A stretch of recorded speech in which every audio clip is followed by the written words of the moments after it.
continue with our topic. We are still looking at fractures, but we want to look at other areas. We will look at bone healing process, investigations that we are going to do, how we are going to manage this patient with fracture, information, education, and communication that we are going to give, complications that may arise as a result of fracture, and factors affecting bone healing. Okay? Yes.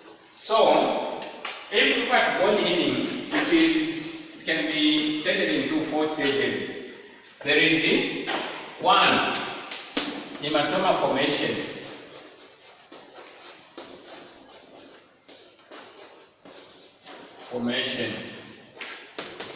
If you remember last time we said once there is a fracture, those ends, those broken ends will lead to what?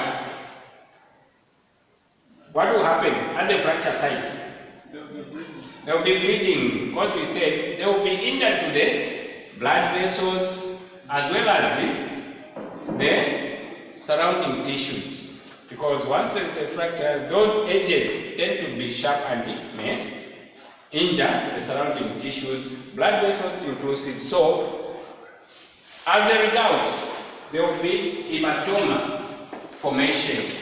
That's why you find that someone with a fracture will have at this fracture site something like a swelling. As long as it's a closed fracture, it will just swell in here because of that collection of blood. That is what is making this hematoma formation. Okay? And that's why we said never apply hot compress. Because if you apply hot compress, you are killing or destroying these red blood cells. Eventually, your management will be difficult because pus will form, abscess will be formed, and it may lead into osteomyelitis, which is very stubborn to treat than treating the actual fracture. Okay? Yes. But what will happen with this hematoma which has formed there? It will lead into callus formation. Something very hard will start forming, because this bone, as long as you are active, it should reunite, it should heal. So callus will form. It's a hard thing that you will feel as the bone starts to heal. Okay?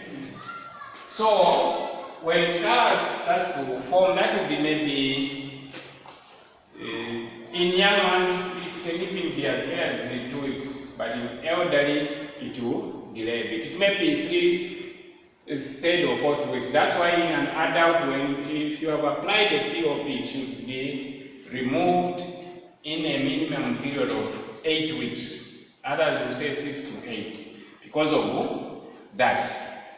Because if it's not strongly united, the fracture will reoccur with any slight mistake or any slight fall. Okay? After callus formation, there will be, because the fracture is here, okay, these are fracture ends. Callus has formed, then it will start uniting. This end here and this will start to reunite at the fracture site. Okay? It's a period of time. No wonder you find that fractures is not something that will be healed in a shortest possible time, like maybe a wound that has been sutured. This involves very strong body tissues. Okay. Then later on, the last stage will be bone canalization or remodeling. It will now start to come back to its order position. It was like this because it was fractured. Now it is shaping back the way it's supposed to be But you, of course, still you may feel that here there was a fracture. But you see, remodeling is coming back to its pre-fracture stage. Okay? Others will say this now is reabsorption. Everything has come back to normal. But with the best remodeling, it is coming back to the right model of it. Okay? That's what happens in bone healing. It's a process. Then, investigations. What are you going to do? Blood count. Why? Yes, like we said, a person with a fracture, there is injury to the surrounding tissue, so you expect this person to bleed. What else? You do X-rays to confirm and see the degree of fracture. Is it displaced? When we talk of displaced fracture, others it may be broken, but it's still in a position or displaced. Okay, and when you are examining, you find that if it's the leg, this one which is not fractured will be longer than the one which is fractured because of displacement. So X-ray will tell you that. Even physical examination, because before you take this patient to X-ray, you need to physically see why are you taking this patient for X-ray. You are convinced that this patient has sustained a fracture.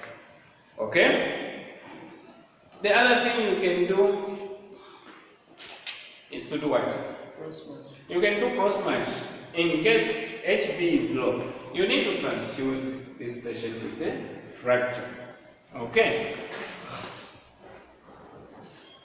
Then, when it comes to management, you manage the fracture as it is. Remember that fractures, especially in adults, take long to heal.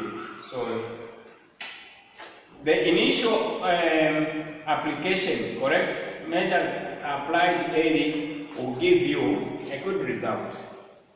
Okay? If it's not complicated, you do what we call traction. Traction is you do it like this.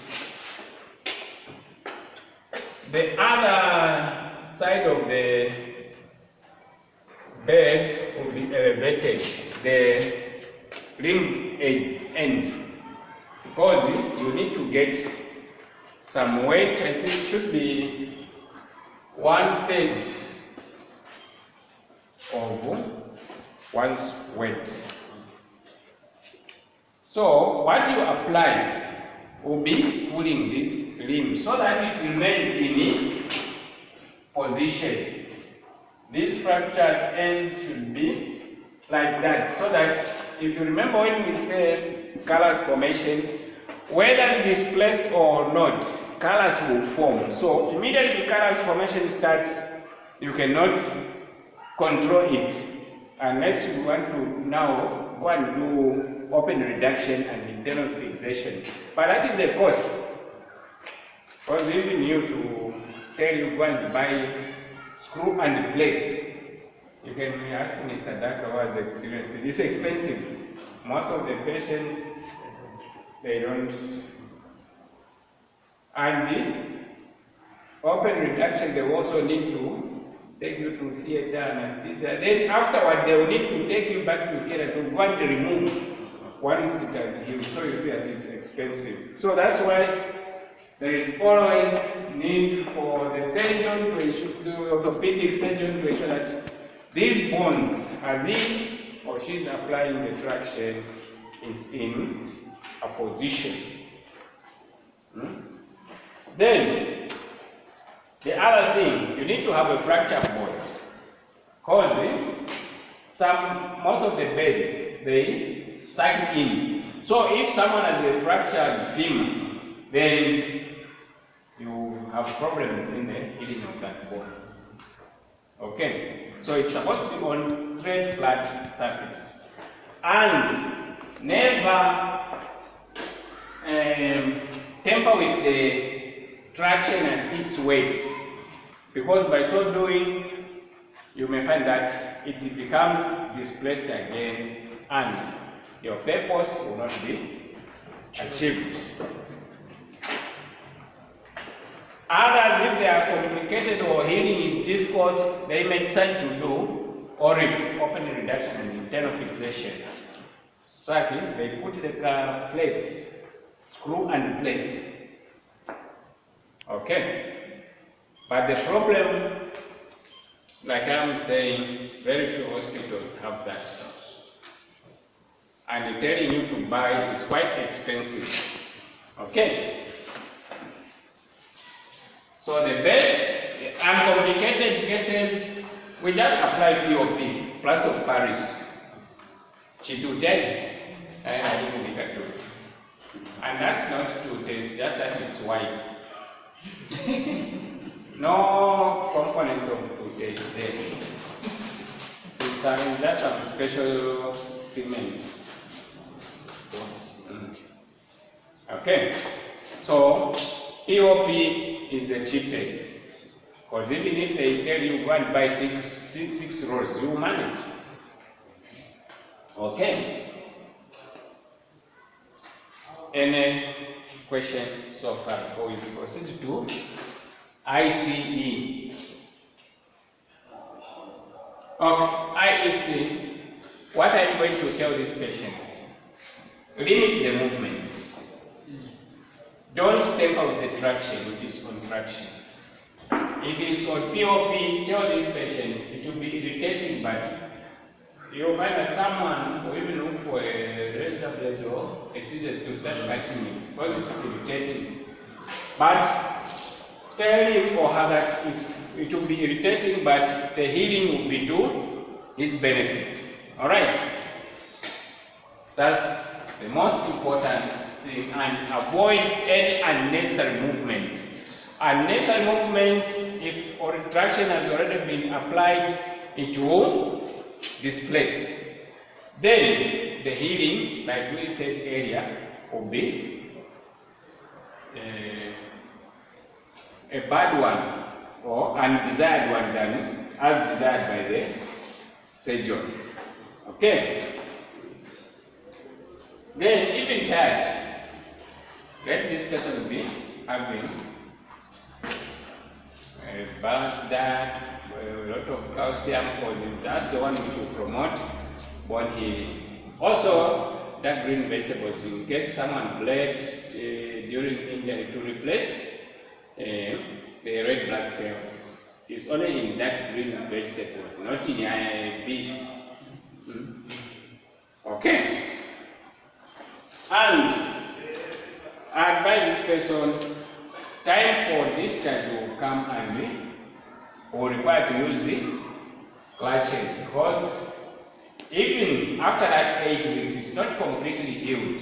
So, in the process, you may even start training this person on the use of clutches on the ward before you discharge. Because if you just discharge all the normal months and then in contraction, someone will find it difficult and can even fail and sustain a new fracture. So please educate on such.